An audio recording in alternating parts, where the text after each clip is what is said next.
Bonjour, Faustine, illustratrice. Aujourd'hui, je vais vous présenter avec Topicrème comment faire un tote bag customisé à l'aide de plusieurs éléments. Il nous faut d'abord un portable, des calques, des pro-marqueurs, un feutre d'enfant assez fin, ainsi que des sequins, des paillettes et de la colle tissu qu'on trouve également en magasin de création. Et évidemment, il nous manquait le tote bag, donc un tote bag vierge qu'on trouve aussi en magasin de création.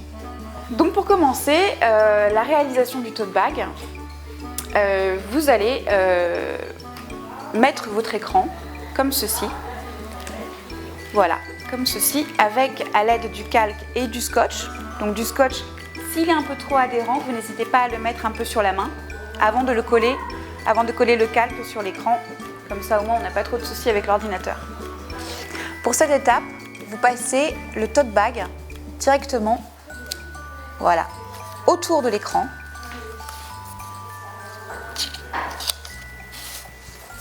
À la hauteur que vous voulez pour que le dessin soit visible. Et on rééquilibre l'ordinateur. Comme ça, on n'a pas trop de soucis. Et voici. Avec le feutre de votre enfant, vous allez pouvoir faire les contours. Alors vous pouvez faire soit tous les contours, soit quelques-uns et en laisser quelques-uns libres et juste le faire avec le feutre.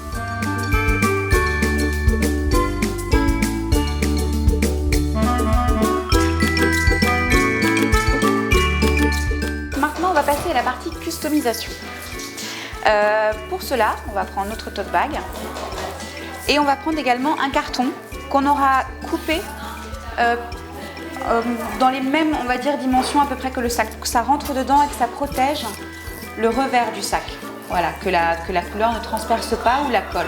Donc on met le carton à l'intérieur du sac. Voilà, c'est parfait, ça le protège. Ça protège le derrière aussi, c'est nickel.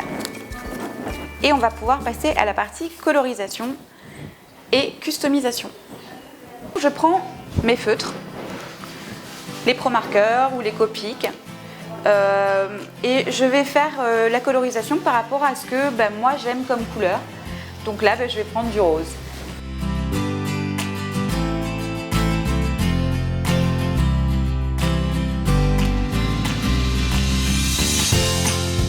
Je colorise l'intérieur. Des éléments, voilà, qui me donnent de l'inspiration à coloriser.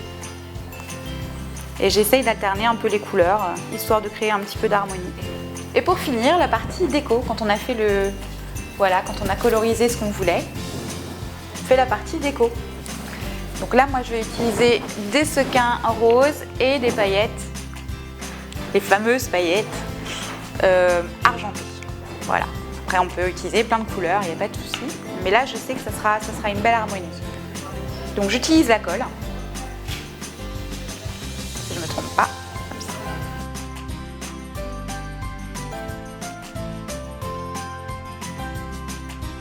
Je mets les paillettes. Et alors, le bon truc à savoir, c'est qu'il faut vraiment en mettre quand même en quantité, hein, sur les parties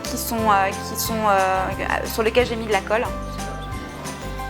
On met vraiment en quantité. Et ensuite, on n'a pas à attendre. On se met au-dessus d'une poubelle. On se met au-dessus d'une poubelle et on tapote et tout l'excès va partir en même temps. Dernière touche finale, c'est les sequins. Et ensuite, dans la partie ici, votre enfant peut mettre un petit mot d'amour pour sa maman. Voilà, ça peut être la petite touche mignonne quotidienne à se rappeler. Donc je mets la colle là où je souhaite mettre mes sequins.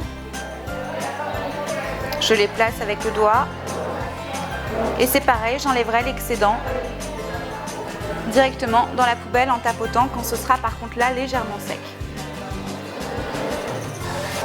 Voici le résultat final. Donc à customiser vraiment selon vos goûts, les couleurs que vous aimez et selon les espaces que vous voulez, voilà, customiser ou pas. Vous pouvez télécharger cette illustration sur le site de Topicrème. Vous le verrez à la fin de cette vidéo, le lien va s'afficher.